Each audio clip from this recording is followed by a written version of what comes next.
Guido Hülsmann, welcome back to the show. Thanks, gentlemen, for having me. So, Paul, you had some intelligent questions to ask, so I'll let you ask your intelligent questions first. Well, first of all, it's an absolute pleasure to have you on the show. If you could just explain to people a little bit about your background. Sure. I am a professor of economics at the University of Angers in Western France. That's not very far from the Atlantic. It's not very far from Nantes. So it's some 200 miles southwest of Paris. I've been there for 20 years. Before, I've been a senior fellow at the Mises Institute in Auburn, Alabama. And before that, I've been at various universities, brief stints as a research fellow in France, in the US. And I've started off my academic training in Berlin at the Technical University. I've studied mechanical engineering, economics, management. I've studied for a year in France at the Toulouse Business School. And I've also studied philosophy at the Free University of Berlin. So I've quite wide-ranging research interests, but I've especially worked for many years on a biography of Ludwig von Mises, who is an economist that I admire very much. And I had the good fortune to be hired by the Mises Institute precisely for that project. So they spent a lot of money on me during those years. And I produced a very massive Mises biography that was published in 2007. I've also worked a lot on money and financial markets. At the University of Angers, I'm directing a master program in law and finance. And I'm also currently working on various projects related to finance, but also foundations of economics. Would it be fair to would you be happy to be described as an Austrian school economist then? Yes, I think that that's fine. Yeah. So I mean, if you like Mises and if you spend quite a few years of your life on Mises, probably you must like Austrian economists. Even though there's a whole industry of people, especially in France, but also I think in some other countries, where people specialize in bashing the Austrians. I think you'll find that's particularly common in the UK and in the likes of the Financial Times, which has been completely overrun by Keynesians. Yeah. Or possibly Marxists. Yeah. And I find this okay. I mean, that you would also spend some time looking at authors with whom you disagree and so on. So that's, of course, important, especially to sharpen your own arguments and your own view of the world and so on. That's fine. But there are really people who are doing this apparently for a living. They just go around and criticizing whatever they don't like in Austrian economics. Seems to be very destructive, not constructive. So if you don't agree with an opinion, well, you first of all you have to propose something better in its place. For people who aren't familiar with the Austrian school, which I suspect is the minority of our listeners now, hopefully, the way I would describe it in three very short ways would be, it's a belief in, as I understand it, a belief in sound money, small government, and libertarian principles. Is there anything you'd add to that? Well, that's a practical offshoot. And I think it's a very good characterization as far as the practical implications are concerned. But as a scientific enterprise, Austrian economics is an offshoot of realist philosophy, which comes really from antiquity. It comes from Plato, Aristotle, and then runs through all the European Middle Ages and into the modern times. And what realism is all about, that you believe in there's something like universals, that is, universal concepts and universal causal relationships, which exist at all times in all places. That's really what Austrian economics is about. So Austrians believe that the relationship between the money stock and the price level does not only hold true in the UK in March of 2025, but everywhere. But everywhere, in all places. What first attracted you to economics? It was not through Austrian economics. So initially, I was interested in Keynesian macroeconomics. I found this fantastic. And I was a typical case. I mean, most young people who find Keynesian economics interesting is because the standard Keynesian models that you learn the first 2 years of your university studies, they they seduce you into dictatorship complex. You really get the impression that you know really how to work the whole system, and that you just have to pull this lever and push this button, and then things will be just fine. And only ignorant and stupid people and malicious people might have any different opinion. So this was really brought me in initially. It was the macroeconomic modeling. And then I discovered the Austrians really only by accident. It was after a few years down the road. And then, of course, once you found the Austrians, it's very difficult to get away from this. But could I just go one step before that? So how did you get actually into, I mean, because of course you could have done anything in with your life in law or any other profession. Yeah. How did you get into the interest in markets and economics in the first place? Well, I think it was by pure accident when I was at the military, as a military service. I mean, I don't know whether any one of you guys has ever done this, but no. This is. I was in the Terriers at school. That was a pre. It was a sort of scout level, early fascistic, militaristic thing. Yeah, good for you. Selling biscuits door to door. We basically cooked bacon in the open air. It was fantastic. Yes, I would have loved that. That sounds like fun. But in our case, so there was no choice, and I was thoroughly bored. So I was looking for various things just to prop up my mood, and I don't know what to divert myself. And I followed an economics class. But hey, why not? My father was in sales, so I mean, he was working for a company. He was not a civil servant or something like this. And I said, okay, why not learn something about the economy? Maybe this is something for you for the future. And it was actually an economics class, standard economics class. We didn't do any modeling or something like this, but I found this interesting. And so I had to make up my mind then what I would do after the military time, and it was just 15 months, right? I picked I had actually two things, right? One was to become a Lufthansa pilot. Right. So that was fun. Yeah, I bet. And I almost did it. But the application process was somewhat drawn out, and I had done so. It proceeded in two steps. One was the intelligence test, and so the cognitive abilities and so on. That was first, and so I passed that. And a few months down the road, then they sent me a letter. At the time, it was still letters, was no emails. And they said, well, we want you to come for the physical exam in Hamburg and bring your pen. Right. and so I almost did it. And they said, oh, no, you cannot do it. I mean, if you become a pilot, okay, you'll have tons of money, of all the beautiful girls, all the stewardesses with you, and you'll see interesting countries and so on. But by and large, you'll just be a bus driver. Right, a high-level bus driver, but I mean, that's what it is. It is, yeah. Yeah, and so I said, no, I mean, you cannot do it. You must do something else with your life. And so I stuck with my study program, which I started, which was a combination between mechanical engineering and management and economics, and which prepared for some industry activity. So before Lufthansa sent me their last letter, so I had to make my mind up between two programs that to me seemed to be interesting, and neither of them was a purebred one. So I was always just interested in some multidisciplinary stuff. One was law and economics, and the other one was mechanical engineering and economics.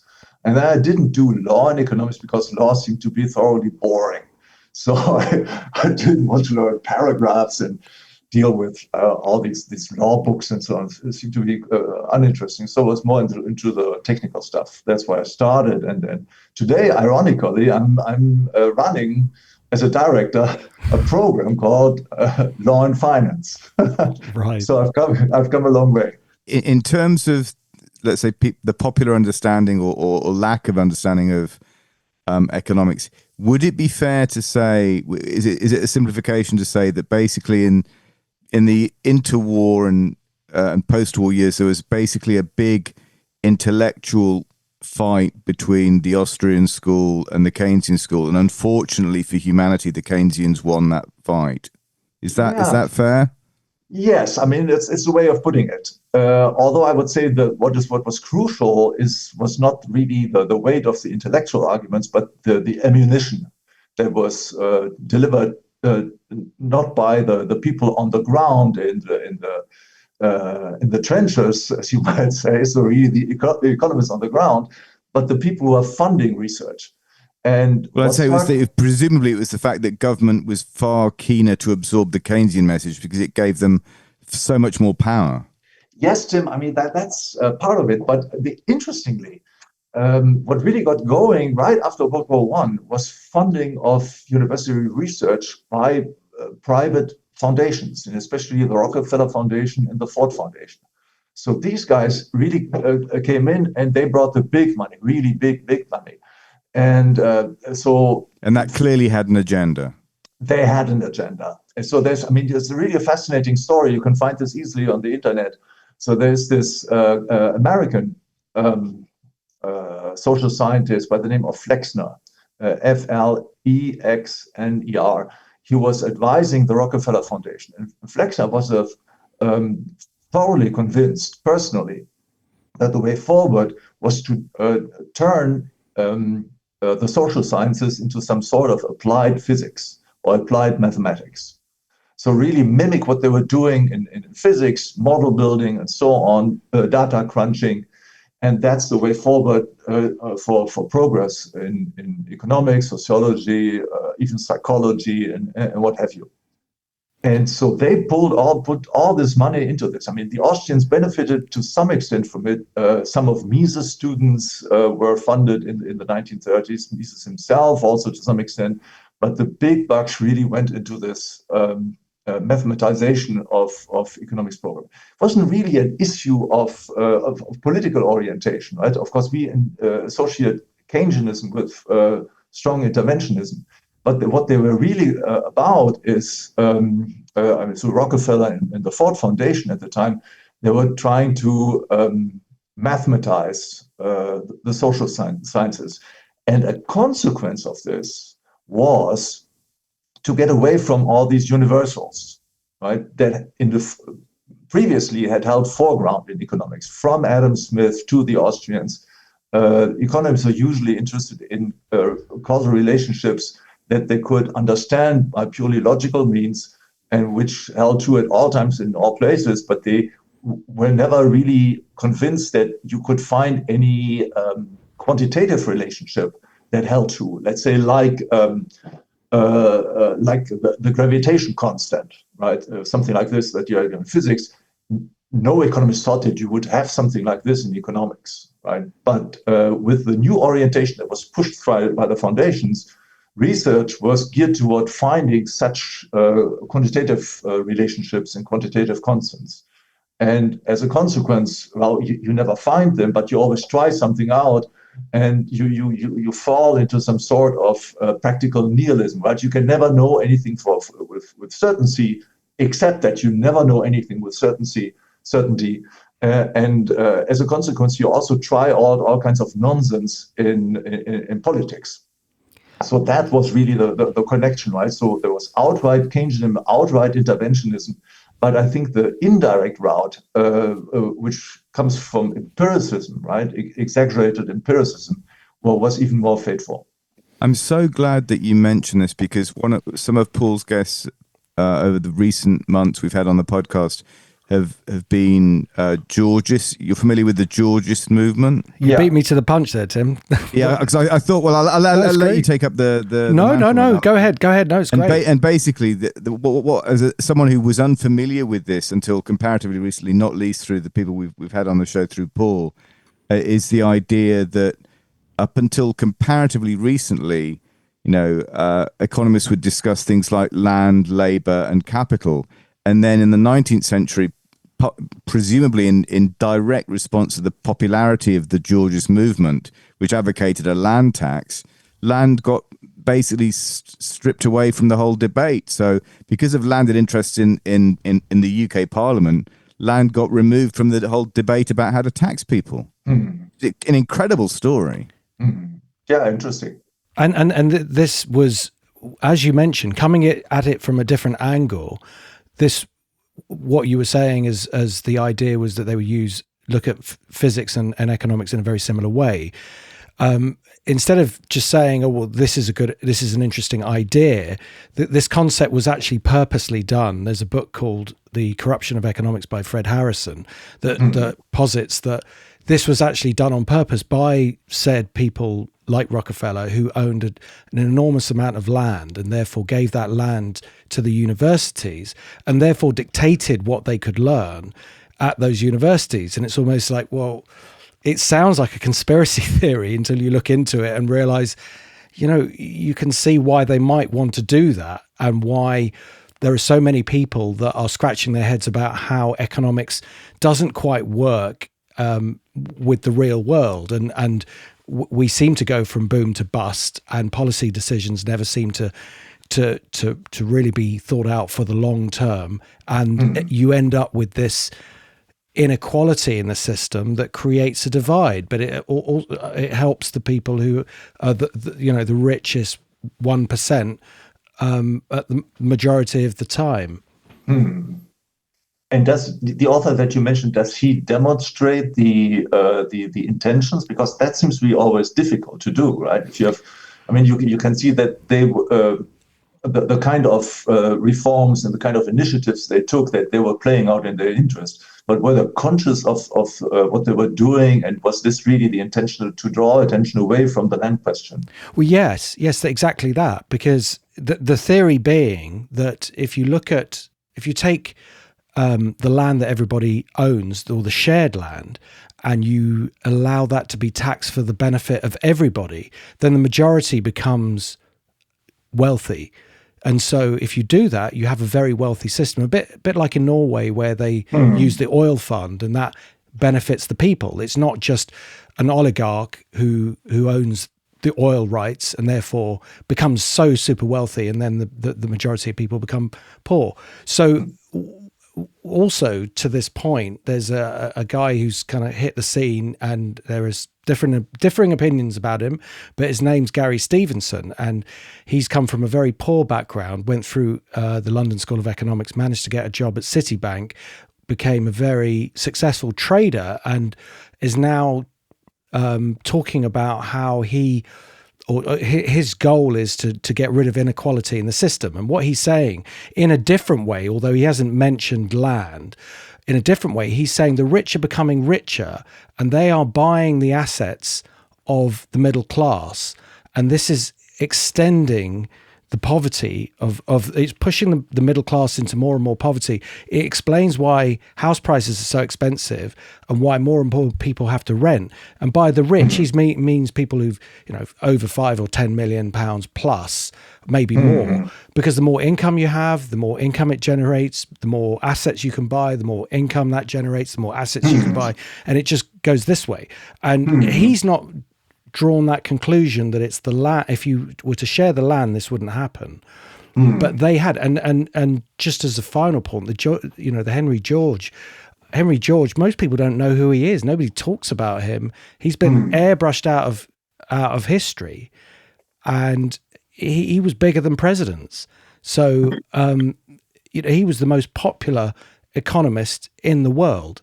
And we don't know. I didn't know about it until Akil and Phil Anderson came on our pods. So it's very similar to what you're talking about here, in the sense that you saw a problem with the economic system, and you say this doesn't work for this reason, and therefore you found something that has a better model for how things should work, to hold government into account.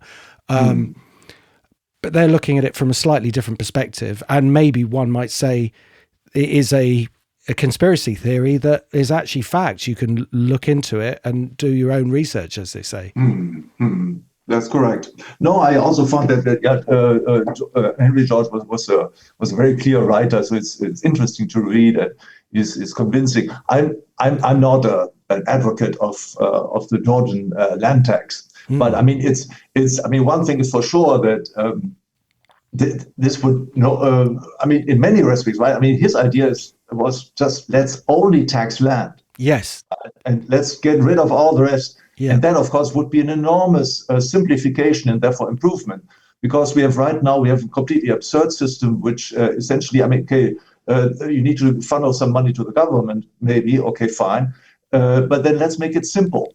There's the idea of who's paying how much has been completely exaggerated in its importance, right? So in economics, there is the whole literature on the problem of the incidence of taxation.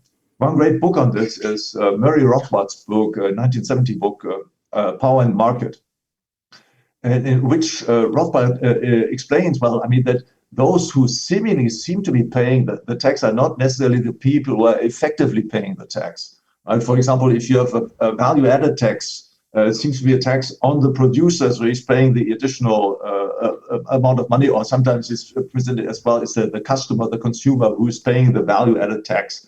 Right? The producers, they can deduce them and so on, but finally it's the consumer who pays.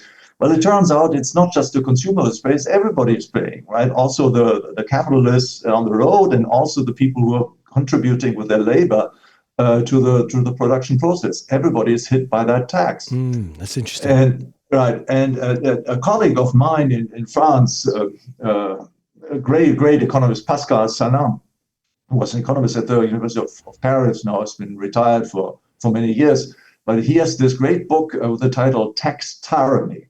So the book was translated a few years back, and I wrote a book review on this.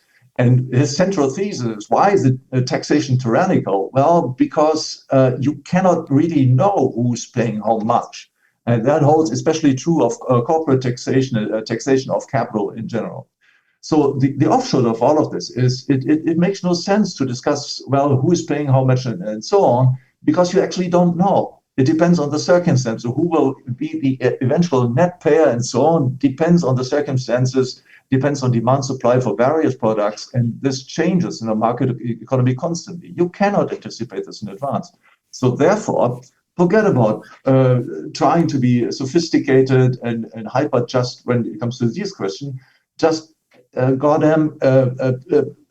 take your taxes somewhere in the economic system. It doesn't really matter where, and keep them low.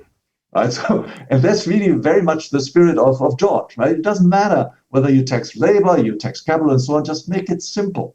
And he said, well, the simplest way to go about it is just taxing land, so everybody is somehow concerned. We're erecting the same barrier for everybody, so we're not really distorting the market, and so we avoid all the red tape and all the brouhaha, the administrative complications that we have today, where it takes almost a doctorate to fill out a tax declaration or an income tax declaration.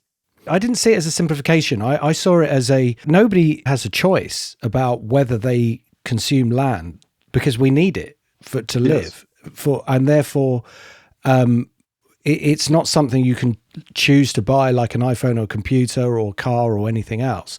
Land is so important that and there's only a finite amount of it, and it can be improved by government spending, where the gains will go to those people who are close to wherever the, say, tube station or new facilities are being poured into, which is something that everybody's paying for. So the theory of it, the simplification wasn't just that it was about making one tax that is easy to collect or making the system simpler. It's about, this is something that we all need, and therefore it becomes distorted by people who are able to obtain more of it and effectively force other people out and not allow them into the game, as it were, because the inequality excuse me, just grows over time.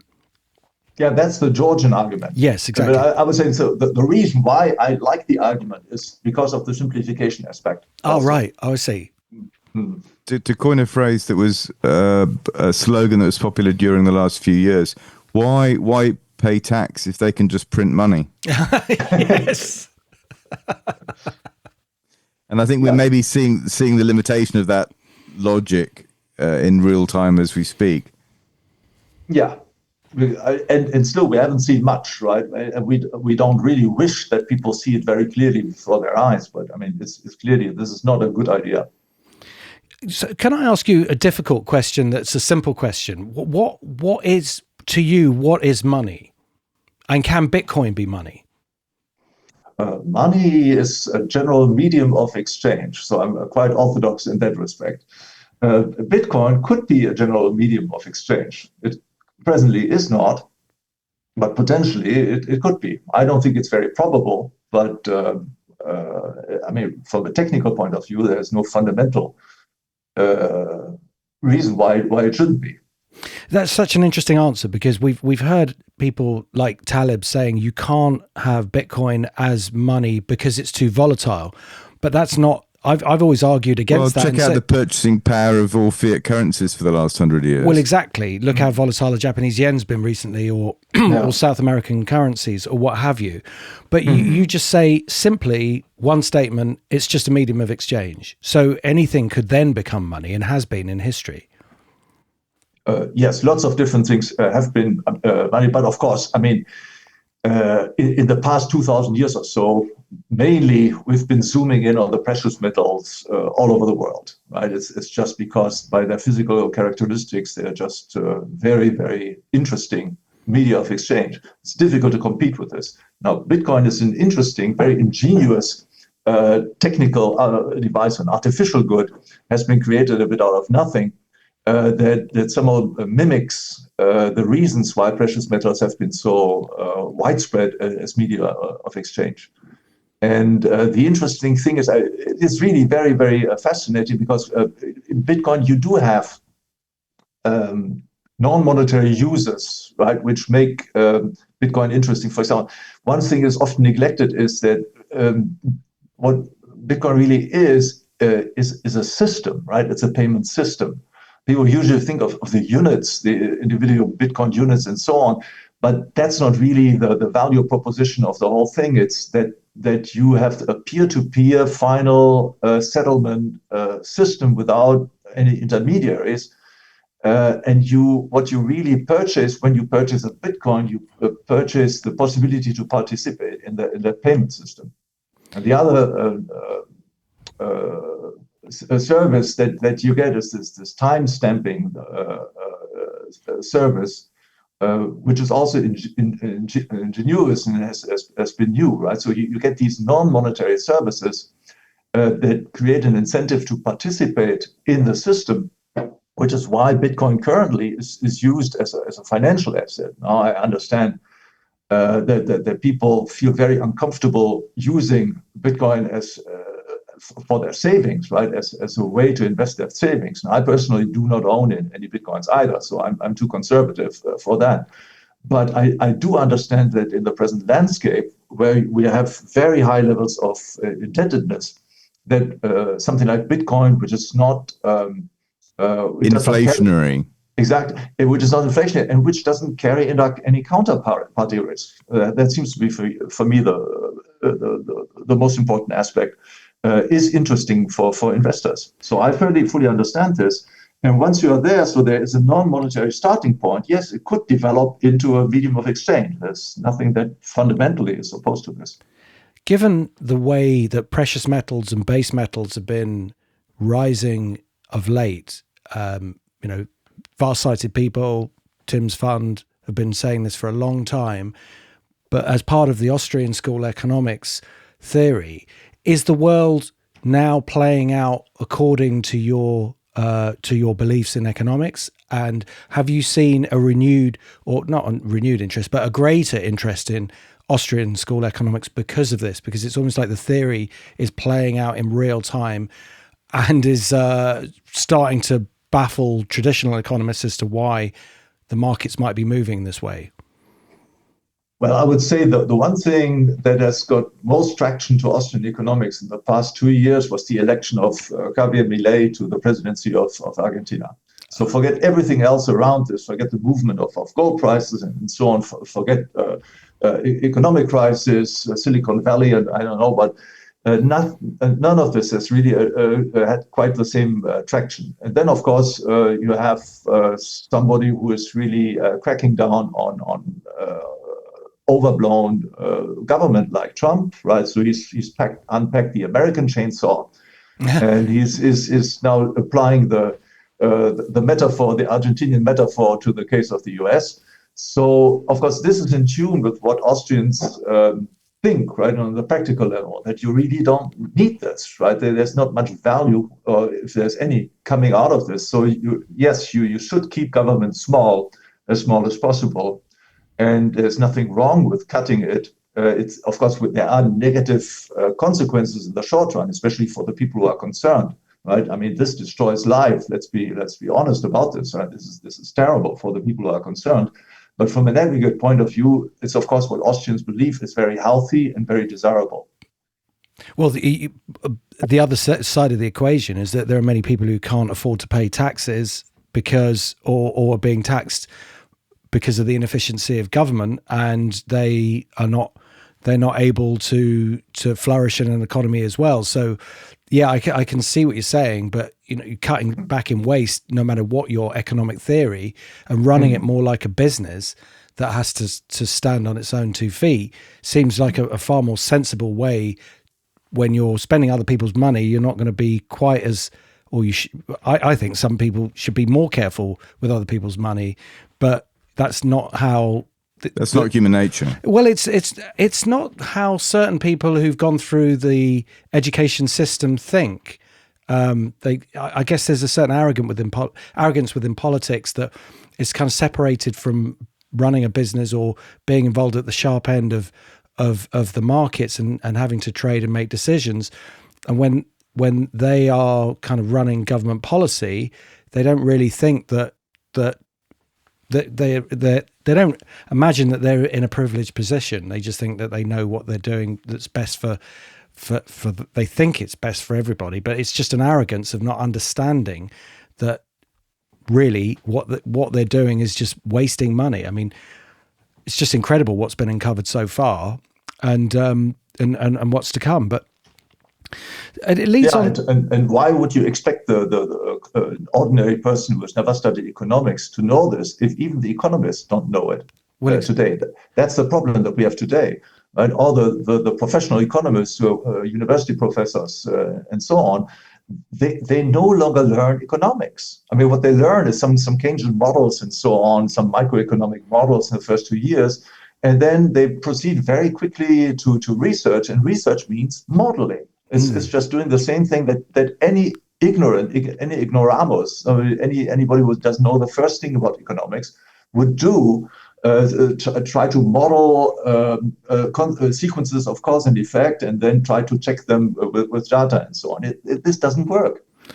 But young economists no longer learn why it doesn't work. They no longer read the classics. They no longer read Adam Smith and David Ricardo. They no longer read Frédéric Bastiat and Alfred Marshall and so on. So how could they learn this? And if the professionals, don't know it, well, how would the typical average person do it? I mean, you need to have a very sharp mind and to be very keen in your observation in order to come spontaneously on the reasonings that economists have typically produced in the 19th century. Do you think what's happening in the United States under Trump and Musk and Doge can be replicated in, say, Europe or the EU? You mean politically or technically? Well, the revelations about the incredible corruption and waste at the heart of the deep state can, and I was watching some of the Trump speech from the last few days, and it's staggering to see the bifurcation in, I think it's Congress, where you've got half of the House is applauding him and the other half is sitting there stony silent and with their arms crossed, and it's like we like there is a parallel universe. There's the universe in which we live, in which Elon Musk and Doge and USAID and people, revelations about millions and billions being spent on Peruvian transgender comics is finally coming to light. and the extraordinary corruption of the mainstream media, who've all been bought and paid for, at least in the US and wider afield than that. And then you have the other side, which is outraged that this is coming to light, and so it's like we're living in parallel universes. Yes. One of them is real, and the other one is a figment of an alternative reality for the last X years. It's quite astonishing to watch. Yeah, and the basic problem is, of course, the corruption of the media, right? And to some extent, that's the result of the appearance of the internet, right? Because with the internet now, it becomes possible to obtain independent information, a great variety of information. That's the important thing, right? You have really competition among information providers. And because there's competition, then there are also reputation effects. So people who constantly tell you nonsense, you just don't pay attention anymore. And other people who provide reliable, interesting information, relevant information, well, you listen to them more. It's just a normal process. And our standard media, both print media and television and so on, they've been the first victims of this. So what do? Because the customers that they had previously in the 80s and also in the 90s, they were going away. So what do? Well, they get under the hood with the government. I mean, look at them. It's the same thing on both sides of the Atlantic. Our media, they receive large parts of their income through government contracts. And often they have CIA people and other Secret Service people sitting in the newsrooms and deciding what gets filtered out and what gets reported and so on. I mean, that's the basic problem, right? We don't have any more independent media. We didn't allow for complete restructuring of the industry as it should have happened in light of the technological advance. I mean, there's no reason why we should keep all these print stuff and so on in existence. It only exists thanks to subsidies, and it is corrupt. Do you think Trump 2.0 is a reflection of potential much broader change, or is it merely a blip, and the system will revert to what it was like under Biden?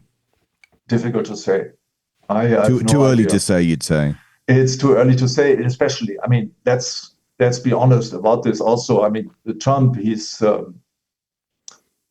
creating a huge mess, and that's wonderful. But of course, this will create also eventually a tide against, right? So, politics doesn't work one way. Streets over, especially if you have brutal and significant changes, that's the ones that we are observing right now. So, I expect the political pendulum to swing back at some point. Maybe not back to Biden. If Trump does a thorough job, he will destroy it so much that it will take years to rebuild, or even decades to rebuild. Then he's got J.D. Vance right behind him. Maybe. But again, right? I mean, the kind of policies they're leading right now, they will bring important fruit, but not right away, not over 2 or 3 years. I expect the most important consequences to follow over longer periods of time. That is, that the current administration and even J.D. Vance himself will not necessarily reap the fruit that he has sown. So if you were in charge, would you do anything different, or would you reform the system in a different way? Yeah, I would have started with the monetary system, because that's what I know best, and I know how very pernicious and harmful monetary intervention is.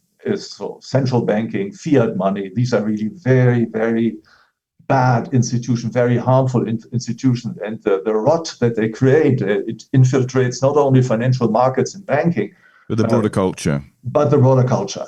And that's a huge problem. So this must be tackled, and Trump doesn't have it on his radar screen. I'm not angry with him about this, because he's just human. Plus, he has very obvious personal limitations, right? He's rather imbued with himself. But I mean, can we reproach this to him, right? Because otherwise, he would never have had the stamina to stand up all the attacks and all the hostilities that were directed. I mean, you must be very full of yourself in order to withstand this for any significant amount of time. So he's impervious to economic reasoning. What can we do? So we need to be happy with what he's doing. It's much better than I expected.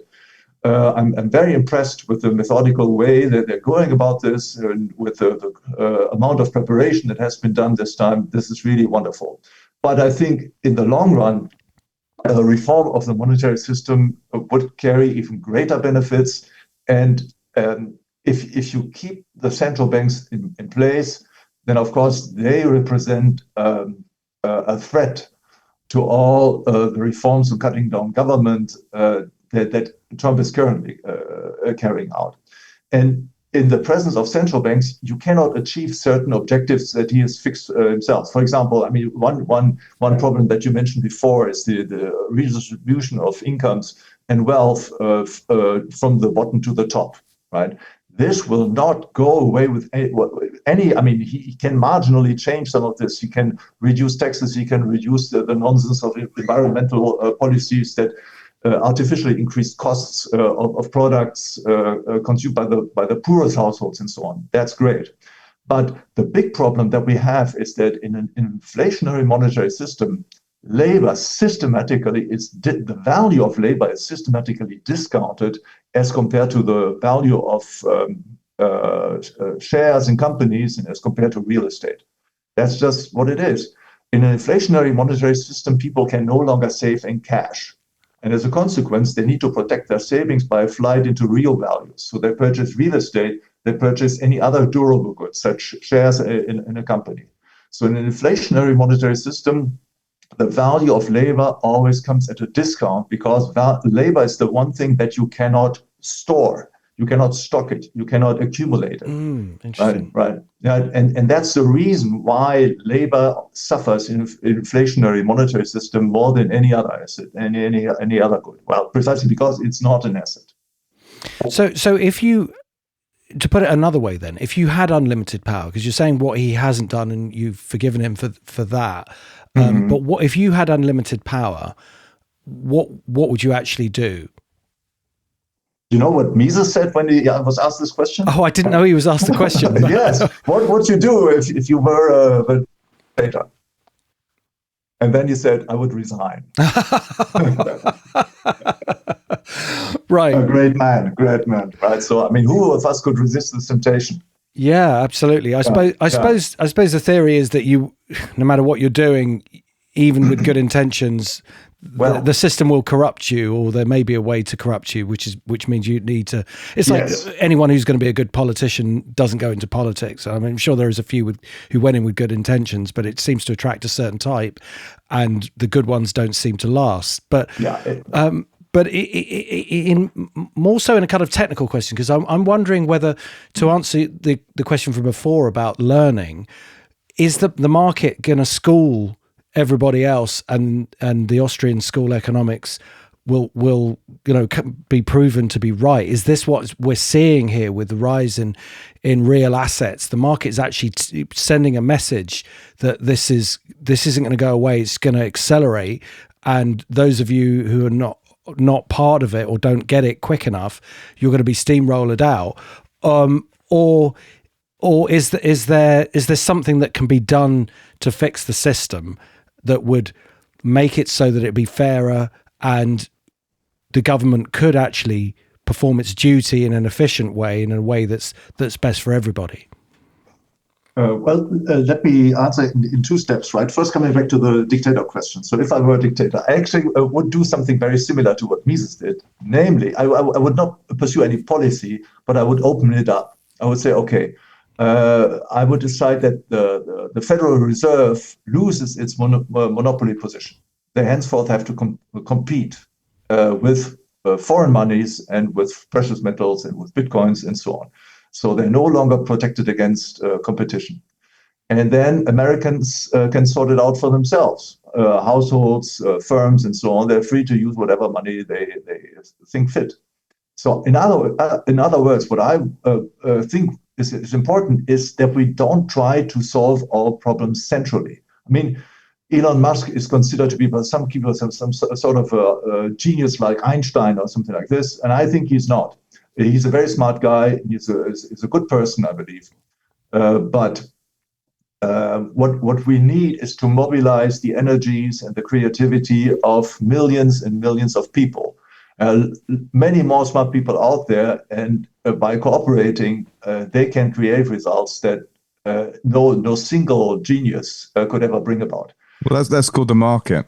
Exactly, right? So I would say let's people sort them out. So tell them that they have all that they need, and they just figure it out, and government is no longer standing in the way. So that would be my approach. Now, the other question that you brought up was the idea that currently the evolution of stock markets and so on indicates that things are going in the right direction.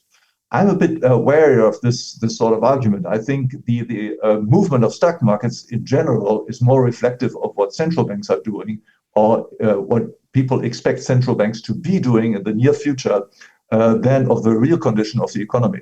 That's interesting. Right? Look, in the past few years, right, American economy during the COVID years, right, the American economy has been languishing. Stock markets have been doing fine because they are on the life support system by the central bank. The central bank pursues an expansionary monetary policy. Well, this is likely to prop up everything that is all assets that are counted in money. It's not necessarily to the advantage of the real economy, so where wages are being paid and so on. Tim, I could jump in, but we've only got about... time is tight. So you've been very generous, Guido, in mentioning other writers. You have, we believe, you have recently published a new book. Yes. Can you say a bit about that? Last year, I published a book with the title "Abundance, Generosity, and the State," and it's a general theory of gratuitous goods, so including gifts and so donations of time and of money. But also externalities and other side effect goods that come unintentionally and benefit other people.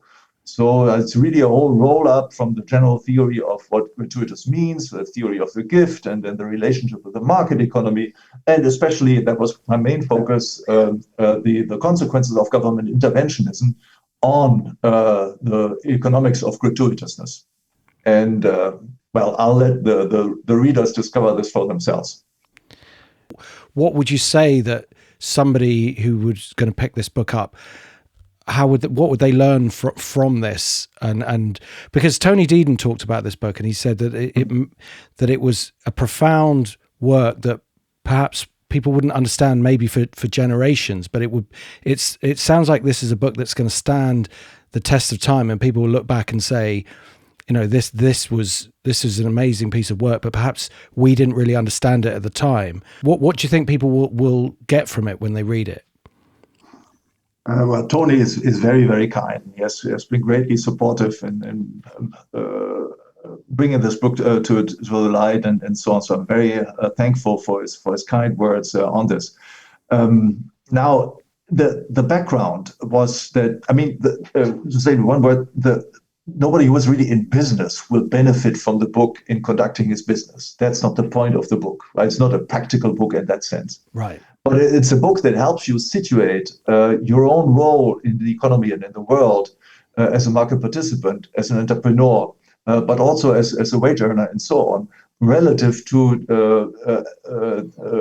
government interventionism, relative to what everything is perceived to be non-economic, right? So very often, markets are conceived to be in opposition to the gift economy and uninterested behavior and so on. And what I show in the book is that there is a symbiotic relationship between everything that is non-paid for, so that is gratuitous, and the development of markets. The larger is the development of markets in the free economy, in which property rights are clearly developed, clearly defined. Right, the gratuitous part of the economy and the part that has to be paid for, they develop in unison. They develop organically together. And what we get if governments get involved, especially with monetary interventions, because that's what I discussed in the last part of the book. When monetary interventionism comes into play, of expansionary monetary policy, of inflationary regimes, then that leads to a dissociation, right? Then markets enter a mode of cancerous growth, which comes at the expense of all the other ways of interacting with other people in non-interested ways. So government crowds out everybody else. Exactly. Right. So that's the idea. And I show the mechanics. I mean, I think it's probably the interesting part, element of the book that I show the mechanics. It's not just a certain things are so, but I show exactly what the economic mechanisms are that are behind this. And allowing or getting rid of the central bank and allowing different types of money to be used, would that solve this problem? And as a second question, who would set interest rates in your ideal world? The market, presumably. Yes, everybody by interacting with each other, right? So, interest rates are market prices, right? So the exchange ratios that are created, well, of course, on the credit market on the one hand, but ultimately are created in the relationship between entrepreneurs, their customers, and their suppliers. And that's where the interest rate is really formed. It's not just on the loan market. Right. But would the loan market have to actually change? Because the banks would have to potentially change their model in order to accommodate the fact that they could, in theory, get themselves into a lot of trouble by lending too much money in a short space of time and not having access to that cash. But then the difference would be the banks would be allowed to fail, which then currently not under a central bank regime. Yes. Well, exactly. That was the road that I was going down in terms of it would keep them honest. Well, in the current system, right, in Europe and also in the UK. So UK is part of the Europe in the larger sense, right? So I don't exclude you guys. We do voluntarily though, Guido. Don't worry. So on this side of the Atlantic, banks play a huge role. It's almost like in Japan, and it's because they are artificially propped up by the central banking system, right? That's really the reason. If we had a free market in money and in finance, well, then banks would play a rather modest role because they could only lend at interest rates that would be worthwhile for the people who lend money to the banks themselves. Right? The bank is an intermediary, so it can only hand on money to other people that it has first received from others in a free market system. In the current system, they're creating money out of nothing, so they can let it artificially raise. So it's a huge competitive advantage for the banks, but they can do this, of course, only because you have the life support from the central bank. And the central bank can play this role only because their money is being forced on it. It's really pushed down our throats. Are you critical of fractional reserve banking as well? Yes. If you were writing up the rules for how a bank could operate, what would be the kind of main headlines for how they should operate? They have to be absolutely transparent about what they're doing, right? I mean, so we can discuss about fractional reserve banking back and forth all the time, but it boils really down to this. Are the banks absolutely clear about what they're doing? Now, some people like to gamble, and so they might enjoy having an account with a fractional reserve bank, and then Walter Blocker said, well, I mean, these guys are really purchasing a lottery ticket. Sometimes you get your money back, sometimes not. Okay, some people find this exciting. I wouldn't prevent them from doing this. But if banks are perfectly lucid about the kind of services they're providing, then most people would actually opt for 100% bank because that's what most people want. They don't want to play with money. They want to be sure that their money is available when they need it, which is why they have cash balances. Right? So, I mean, the important thing is not to go too much into theory and so on. That's important, but to be crystal clear about the definitions of the services and so on. And that's not at all what we currently have. I mean, look at any legislation, France, Germany, I guess in the UK, I've not looked in detail, but I think it's similar. The lawyers are not even able to define what a bank account is, what an account is. I mean, our government has trouble identifying what a woman is. So that's where we are. Absolutely. So would it be possible to, I had a thought experiment during the first financial crisis or the crisis of 2007, 2008, that if you could create such an institution as the one that you're describing here, and it would be, you couldn't just put your money in it at will. You couldn't move it out of your, risky account into this at will because, otherwise you could speculate and then just move it there whenever you wanted. But there needed to be something in the system that kept the rest of the system honest. Well, to some extent, it already exists now, right? Because we have various providers of internet-based gold accounts. right? You can own a gold account or a silver account, right? And make payments out of that account. It's converted into dollars or into euros and so on. But the basic money that you're using is that, and it works on a 100% basis. Then there are all these payment services providers that have popped up in the past 15 to 17 years after the 2008 crisis. I remember at the time I was consulted by a guy who was formerly in banking and said, well, do you have any idea what the future of banking will be like? And it was, okay, I said, well, no, I really have no idea. And my thoughts were also elsewhere. But I mean, in practice, we've seen in the past 15 years how things were going. And for me, this is really an amazing development. Namely, you have all these escrow accounts, right? You have payment providers who provide really only accounts to people. Lots of companies who are doing this N26 here on the European continent, and various other. There's in France there was this company called Compte Nickel. They've been bought by Crédit Agricole and various others. So what they do is to provide just payment accounts to people. And this initially popped up because lots of small businesses were unable to obtain a regular bank account because they had gone bankrupt or had payment difficulties and so on. So no bank would convey them a regular bank account. So they were looking for alternatives. So they got this. Now, all of this is escrow, right? So it's 100% covered. You have some small fee and so on that you pay, or sometimes there's also no fee associated with this, but it's all 100%, which shows, in my eyes, that if you leave people free to make their choices, and there's competition, that's the kind of product that they like. That's the kind of product that they need. Right? Lots of people don't need a credit. I mean, many do, but I mean, lots of people who don't need, who can very well get along with a small business and so on. If you are wise in your cash management and so on, and I know entrepreneurs who have huge amounts of cash, right? 25% of the balance sheet is in cash. So they don't need a bank. They don't need credit because they finance everything out of the turnover. I'd love to ask more questions. I'm just a bit worried about us going over time. Do you have any leeway for a little bit more? Yeah, I do. Yeah, I just double checked, so it's fine. Yeah. Okay. So do you think would you advocate going back to a gold standard? Well, I think the gold standard is better than what we had. I mean, of course, there's not the gold standard. There are lots, historically, we had lots of different gold standards.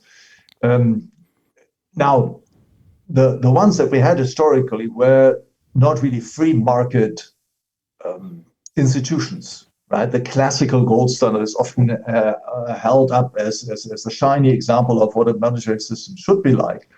But it was highly contested in its day. So this is from the 1870s to World War I. So it was heavily contested in its day, and for perfectly good reasons. And it's not something that arose bottom up.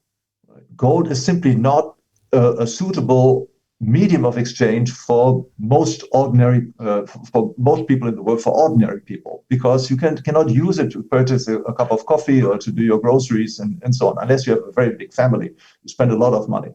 But if you're just a single person household or 2 or 3 person household, you don't need gold coins. And so you cannot use gold coins, actually. Right? So it's not really a medium of exchange. It was traditionally, it was always a reserve of value. And it was only thanks to government intervention that gold has been imposed as the standard base money of the monetary system. It was something that arranged very much the governments, because it forced everybody else into using money substitutes, in particular banknotes produced by commercial banks, by fractional reserve, commercial banks, accounting money, and so on. Right. So I'm not a big fan of the gold standard. I'm a fan of sound money. Sound money is something of a more general nature, and sound money comes into play if people are free to use the type of money that they think is best for them. So it's the consequence of monetary competition. It's not something that you devise with a top-down plan and impose on everybody else. What do you think of that, Tim? I completely agree. The only minor caveat I'd say would be that gold may not be appropriate as a sort of money for people, but silver could be, I think. Yes. and that's why silver was, silver was really the standard money all over the world, right? Not only in Europe, not only in Latin America, but also in China, North America, and various African countries, and so on. Silver has traditionally been the most suitable medium of exchange. It's very difficult to beat silver. I mean, now we'll see whether Bitcoin and similar things might compete there. I have my doubts in a complete free market, but you would have to beat silver, which is pretty difficult.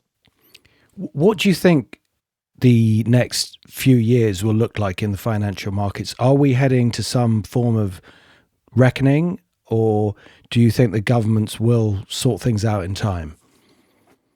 I don't think our governments will sort anything out in time. My forecast has been for several years that if we run into trouble, well, they just pump up another layer of debt. And that's what we are currently seeing, right? With the Germans just conceding, well, we're creating this huge, we're reforming the law so that we may take out more public debt, which was until now prevented by the German law. So the things that the governments do is always to go the way of the least resistance, and that always goes through debt and the monetization of public debt. And if so, currently we're talking about national debt in Germany, in France, and they are fantasizing about what great things they will do about this defense union or defense efforts and so on. And if this is no longer sufficient, then the European Union itself will obtain the authorization from the national governments to open up another big pond of public debt, which so far was not possible. But so I expect this is the way of the least resistance. Therefore, governments will go this. It's despairingly simple, but that's unfortunately how things are in this world. So how close to the end do you think we might be? Do you think we're going to see a crisis? I don't think we are close. I think we are at least 10 or 15 years removed from any serious trouble. Because we have very smart people running our central banks, right? And so as long as they find the right equilibrium between price inflation and public debt, they can go for a long while. So it is possible. But on the other hand, it's true, the situation can also get out of hand very quickly if there are significant alternatives, if there are better alternatives for people to use their money. And currently, that's what's protecting governments in the Western world, namely that there is no alternative to Western financial markets. Look, I mean, you can talk about China and South Korea and maybe a few African countries all you want, but I mean, these are not places where you can invest any significant amount of money. It's just not, the volume is not there. But if something better pops up, let's say Latin America follows Xavier Milei and they enact all radical free market reforms, Latin America becomes a free market paradise and is growing very strongly, well, this would absorb large amounts of wealth, and this could drain Europe of its present resources, and this would then force the hands of our politicians that they could no longer do the nonsense that they're currently doing. So this big reckoning that eventually is going to happen, what do you think it will? What would it look like? Because we may have another crisis like 2008 very soon, but perhaps the system could survive it and will go into another phase. Would it be a whole new monetary system or a whole new currency? What would we see? I expect the scenario that I find most probable for really a hard reckoning, right? The day of reckoning is that the governments are no longer able to serve the debt. I mean, I'm not talking about paying back the debt, but serving the debt out of their current income. Okay, so currently that's not the case because central banks are keeping interest rates low, but this is of course only possible as long as price inflation rates are relatively low. So at some point you run into the trade-off between high price inflation rates because central banks are opening the floodgates of the printing press, and the ability of governments to serve the public debt. All right, and that's the situation. That's the difficulty that we had each time in the past in all countries where you had a hyperinflation. There's the Swiss guy, Peter Bernholz. He's now retired for many years, but he published this wonderful book on monetary regimes and inflation in 2002 and 2003. And he walks through the entire experience of hyperinflations and demonstrates exactly that point. Right? At some point, it comes to a hyperinflation because governments, before the choice between their own survival and the stability of the currency, well, they choose their own survival. Then you get a hyperinflation. So that's what I anticipate. The only other alternative is complete socialization, right, to the totalitarian economy. But this is, of course, also a very short-run solution because you actually kill the economy, right? So you stabilize it by all-around regimentation or regulation, but you're really killing the economy. So I think that's the day of reckoning. How close is it? I think we're not yet close here. It's certainly not in Europe. In the US, they were making great strides toward it because they had these incredible public deficits in the past few years. But even there, right, so you have so it's 25% new debt relative to GDP and so on. This is enormous, right? I mean, so these are the figures that you see before a hyperinflation. But even the Americans are not yet there, and especially now, if the current administration manages to keep spending down, especially new debt down, they will postpone that dreadful day. Tim, have you? I just didn't want to hold. I'm just basking in all this. This is fabulous to hear. I've nothing to add, so I'm happy to get a media picks if you like. I just want to ask one final question, if I may. If somebody who's listening to this who might be studying economics at a prestigious university, or is just a very smart investor who wants to learn more about economics and doesn't want to follow the Keynesian route, would they start with one of your books, or where would be the best place to start? I think the best book to learn economics is Rothbard's Man, Economy and State. It's a very big book, right? It's almost 1,000 pages. So it's a real treatise on economics, and you really learn it bottom up. And it is just the best textbook. Now, as far as technical questions is concerned, I mean, there are other things that you need to move a bit beyond this, but this will cover 95% or more of what people really need, also in their business. So this is a practical book, you're saying? It's a textbook. And so how does your work fit with a book like that? Is it an extension of, or do you take the ideas further?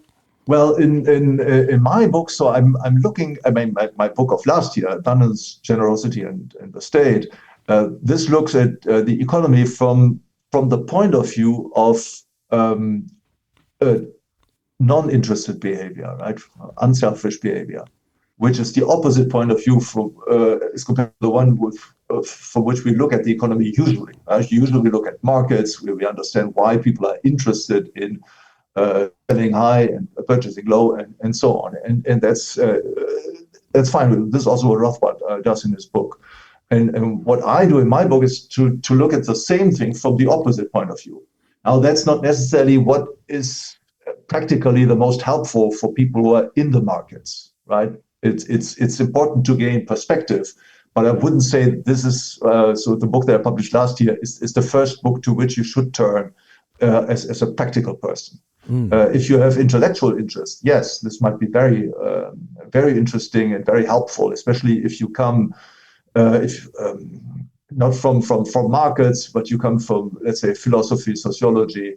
You are an employee, so you don't need to make investment decisions and so on, because that's not the focus of that book. It sounds almost like an anti-fragile type thought applied to economics, because it's something that's there, it's happening every day, but you just don't see it. And and what you've just said about effectively altruistic behavior in economics that's never really mentioned or measured. Something that now you've said it's quite obvious that it's there, but who would have thought to even look at that subject? Yeah, and it is. I mean, since you mentioned this expression from Taleb, right? Anti-fragile. Yes, it is something that contributes to reinforcing robustness of organizations, also persons, right? Because it's this selfish economy, the altruistic economy, that provides a rock bottom, right, for interested activities, right? So the two must be in a balance, and that's of course the challenge for each person individually. But everyone knows deep inside, right, that you need to balance these two aspects of your life, right? You cannot just run after money, but you also cannot just be at the complete service of other people or some ideals and so on, right? You need to balance these two things. It's very important, right? And the biblical example is the metaphor of the parable of Martha and Mary, right? Mary Magdalene and Martha. The one is dedicated to spiritual, ideal concepts and so on. The other one is the busybody, is always doing something practical and so on. And so what you need in each person is a bit of both, right? So you cannot be just the purebred of either one of them. It must be a real, it takes so much of your time to be writing a book. One of those things where you're just so pleased to finish it that you couldn't think about ever writing another one, but then suddenly ideas come and you feel like it's a cathartic experience. Yeah, I mean, it's just something that you cannot, I cannot do without. So I need to do it. And it's not always a pleasant experience, because indeed I have many more ideas that I could ever bring to paper. And for me, I'm a slow writer, maybe also a slow thinker. So it just takes an inordinate amount of time to get anything decent done. So it's just, so I need to pick my topics. One thing that I book that I would like to write is a textbook on macroeconomics. Focusing some of so elaborating a bit on what I'm doing in my classes here in Angers, but there's no textbook really that does exactly what I'm doing here. And the other book would be something on investment, right? The economics of investment, economics of finance, and so on. And this would be digestion of my experience with Edelweiss, right? The wonderful company that Tony Deaton has created many years ago, and with which I've been associated for many years by now. So I'm in the board of Edelweiss, for full disclosure. So this is a commercial now, right? But so Edelweiss is really a unique investment philosophy and investment approach. And there is no real conceptual clarity on this. So I need someone who needs to express this in terms that economists would be familiar with, and explain exactly why this is a fruitful approach and not a dead end like standard neoclassical theory of finance. That sounds absolutely amazing. I really hope you write that book. That would be, I think that would fly off the shelves as well. Because of obviously the reputation, but that would be just so interesting. As I'm sure, the other more, there's always need for a macroeconomic textbook that's been written in a way that with realism. Exactly. Because I studied economics at school, and I realised that it just didn't make sense to me. And again, it takes a long time to have the experience to know what's right or wrong. And then once you're in that period, a lot of people have either working in a bank or just doing something else that they wouldn't have the time to, or maybe the inclination to actually set it all or put it all right. But you have the power to do that. So that would be absolutely amazing. But I think time is moving on. So I don't want to keep you, Guido, but maybe we could go to media picks. Tim. Yeah, I'll start. So this recent discussion about new book plans reminds me of an occasion at school when we had a best-selling children's author was invited in to speak, I can't remember the name of the author, but he'd written things that you may well have read, and it was You mean bestseller anyway. the German Minister of the Economy? And one of the kids in the audience just said, "Are you going to write a book about the Beatles?" Anyway, that wasn't very well. We had a laugh about it, but I don't think the question was very well received by the author. So mine for this week is a blog. It's a commentary piece. Yeah. It's actually just a recommendation for a website. Guido, do you know brownstone.org? Yes, I do. Actually, I've known the founder and president of Brownstone for many years, for almost 30 years. Jeffrey Tucker. Yes. Yeah. So I suspect this piece was published, or this sequence of commentaries was published anonymously, but I suspect that a heavy hand of Jeffrey Tucker was involved in a large part. But it's on the brownstone.org website, so brownstone.org, and it's basically just called COVID Response at 5 years. It's a selection of commentaries, but it's in meticulous detail. It just shows how mad the world became, and it's difficult now to recall just what we've lived through for the last 5 years, but it's called COVID Response at 5 years, and it's available at brownstone.org, and I'd recommend it to anybody. Amazing. Sorry, Tim, by the way, about that joke that you made, because I was just looking something up about what my media pick might be, and I didn't quite hear. So I'm sure it's a great joke. There's a long-standing history of me putting out what other people would consider zingers, and for me they're like heavy metal. They're like lead bound missiles that go straight through the surface of the earth and detonate around the center of the earth, and everyone just goes, what was that? It was my leaden attempt at humor. So I'm glad to be keeping that tradition strong in this podcast. Guido, by the way, just before we go to your media pick, I should have asked you, was there anything else that we hadn't asked you that you wanted to mention on the pod? Oh, wait a minute. We covered a lot of ground. We did, yeah. Okay. The most common misconception in economics. Yeah. I make it very short and sweet. Right? The most common misconception is that the economy works particularly well if you have a stable level of prices or slightly increasing price level. This you find everywhere in all textbooks on money and banking, all macroeconomics textbooks. Whenever people are philosophizing about, investors are philosophizing about economics, and then they talk about the monetary framework. Yes, we have the central banks, we need to keep the purchasing power of money stable and so on. All of this is nonsense, right? In a free market situation, the standard scenario would be one of a price deflationary movement, right? In a free market economy is a price deflationary economy, and I encourage your audience to take a look at the Austrian literature there, and I've myself contributed to it, various papers and chapters in my books and so on. And one of my friends, Professor Philip Bagos from the University of Madrid, he has written a book in defense of deflation. Joe Salerno in the US at the Mises Institute has also explained the importance of deflation and distinguished free market deflation and coercive deflation, so interventionist deflation and so on. So this is very, very important that people come to make up their minds on this, and that they understand that in a free market, price deflation is normal, it's natural, and it actually carries lots of social benefits, because in a price deflationary economy, benefits are distributed bottom up, whereas in a price inflationary system, which we currently have, we get the opposite effect, right? There's no trickle down, there's always trickle up. Right? So there's wealth, and it's redistributed from the bottom to the top of the political and economic food chain. Yeah, this is the problem, that under a central banking inflation regime, that can never happen, sadly.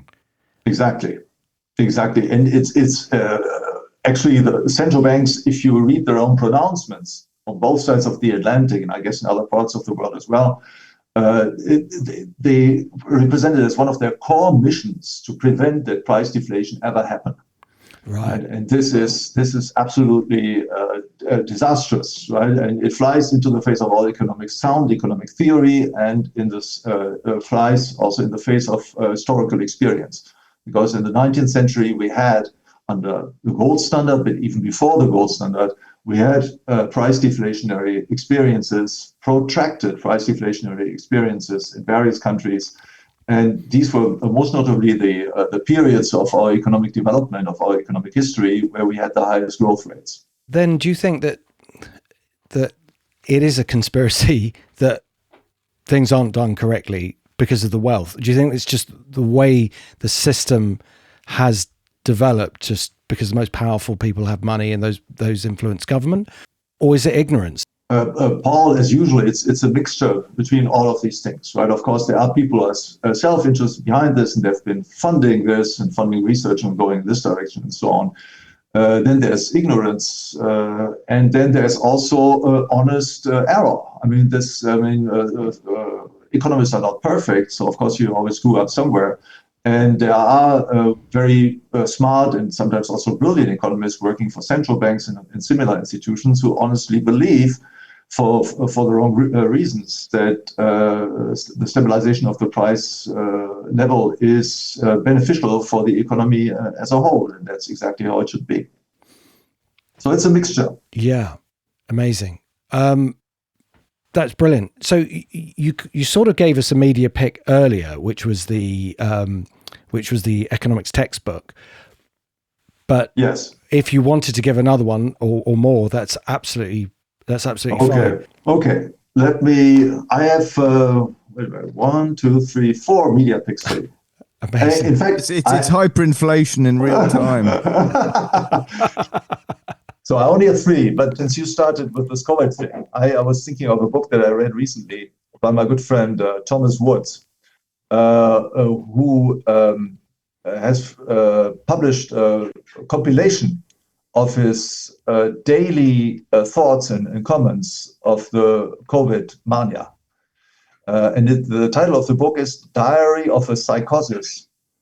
Right. How public health disgraced itself during COVID mania.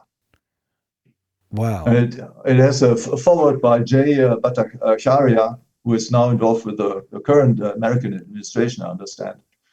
And it's a wonderful book. I mean, it's somewhat painful, right? Because going through the pages, you re-experience the times that we all would like to forget, which were dreadful.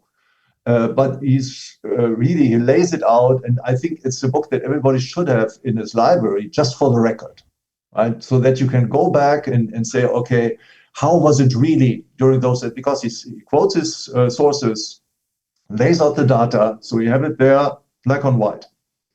So this is my first pick. Brilliant. I'm getting that. A second pick is by one of the brilliant economists teaching at my master program in Angers. His name is Nikolai Gertchev, Gertchev. And Nikolai is working for the European Union.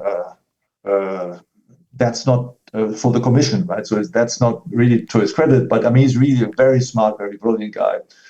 Has been involved with financial market operations, oversight, policies, and so on for many years. And he has published this book on the evolution of banking regulation in the European Union. Now, that's a sort of a technical book, so it's not for a broad public, but since you have a finance blog and a finance audio show, I mean, this might be interesting for many of your readers, because Nikolai goes through the economic rationale of banking regulation. And it shows that ultimately the mainspring of it is the irresponsibility that is introduced into the whole banking system, into the financial system, through inflationary monetary interventions. That's really the root. And if we didn't have those, we wouldn't need the banking regulation. And if we do not get rid of such policies, then any sort of banking regulation is ultimately inefficient. It just doesn't work. So that's what he demonstrates in this wonderful book, and he walks through all the standard. He follows the standard outline on banking regulation, right? So he talks about the micro regulation and the macro, right? Macro-prudential regulation and financial stability, micro-prudential regulation and supervision, all these things, right? And he puts this into the context of Austrian monetary economics. Great book. In a similar vein, I would recommend, now this is more interesting for a larger public already, a book by Philip Bargus, whom I already mentioned a few minutes ago. So he has been involved in an intellectual feud in Spain, where he teaches. Debate with another brilliant author. His name is Juan Rayo. Rayo is Austrian economist, but defender of fractional reserve banking. So the two were battling it out. Rayo has published only in Spanish, and Philip has just published a short booklet, some 100 pages, 120, 150 pages, presenting his arguments against fractional reserve banking, and in so doing discusses topics that are of great interest for economics in general, most notably the importance of savings. And this is a topic that you never hear about in the standard macro text that students never confronted with. And so Philip presents all of this in a very accessible way in the short book. So a lot of the time when you're teaching, you must be saying, well, the textbooks say this, but this isn't right. This is what you should be focused on, right? Yes. So that's how I always have to start off. Right? So standard teaching today is that savings actually don't count for much, right? I mean, economic growth is only to a very small part is due to savings. And the largest part is due to technological progress, right? That's the standard pitch that is conveyed in all macroeconomics textbooks. And I think it's wrong, right? And it's wrong. I mean, the demonstration has not changed much. It goes with by correlations, right? You say, the variation of spending on R&D is more strongly correlated with economic growth than the variation of savings. Okay. Now, this is somewhat like saying the variation of GDP is not very strongly correlated with the oxygen content in the atmosphere, which is correct. I think there's actually a zero correlation between the two variables.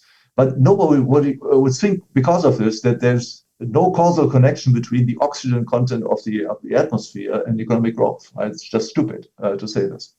So it's not because you have a high correlation that this is significant, economically significant. And it's not because you have no correlation that this is economically uninteresting. In any case, all the classical economists that were convinced that savings are absolutely fundamental for economic growth. Just take a casual look at Adam Smith, you will see that that was his conviction. And certainly that's also the conviction of Ludwig von Mises and all the Austrian economists of our day. There is a correlation, though, between suicides in America and the release of Nicolas Cage movies. Yes, it's the correlation causation thing, isn't it? Okay, my last book for you guys. This is more general, and it's a book by two philosophers, Michael Esfeld from the University of Lausanne and Christian Lopez, also from the University of Lausanne. They've published this book, Restoring Science and the Rule of Law. And the book also comes right out of this COVID experience. So Michael Esfeld is a member of the German Academy of Science, and got into big trouble with his colleagues during the COVID years because he felt that the Academy was overstepping the boundaries of its scientific competence in endorsing all these COVID policies for which there was no evidence. There was no evidence whatsoever. And so he was so frustrated that they started to look for the explanations, political explanations, what experience, right? Where does this come from? And you stumbled on Austrian economics and Austrian political philosophy, anarcho-capitalism, and so on. And you realize that the problem really comes from government meddling with science.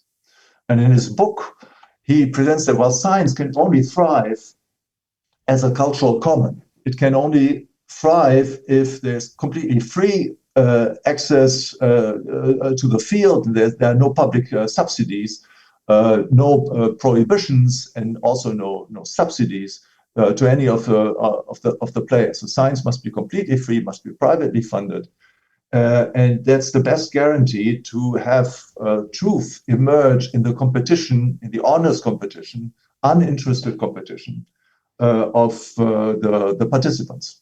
And so that's my way of putting it. You wouldn't quite phrase it the same way, but it's been published with Palgrave Macmillan just last year, Restoring Science and the Rule of Law. All I can say is, how lucky are your students to have someone like you teaching them? Do they realize how lucky they are? Well, you're very kind. I don't know. Well, I'm just thinking back to when I did economics, and it's not that it's I quite enjoyed it as a subject, but to have such a deep understanding of all the moving parts and all the flaws of the current system, and to be able to explain that to them, I guess they wouldn't know unless they'd studied it elsewhere and then could compare it, which is often the case. Well, some do like it. It's true. Yeah, but brilliant. Well, for people who want to find you or would like to connect with you, are you on any of the social media platforms? No, I don't do social media. Well, that's kind of a very sensible thing. Okay, but if they wanted to read up more about your work, I guess they could just find your books. You don't have a website or anything that they could go to? I do have a website. So yeah. If you just type GuidoHülsmann.com, GuidoHülsmann.com. Fantastic. Well, that'll be the first link in the show notes for everybody to click on to find more information about you.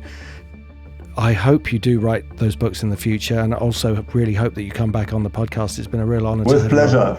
Always a pleasure to be with you guys. Thank you so much. Thanks, Guido. Bye-bye. Thanks, everybody. This podcast is for entertainment purposes only. Please do your own research or contact a professional advisor.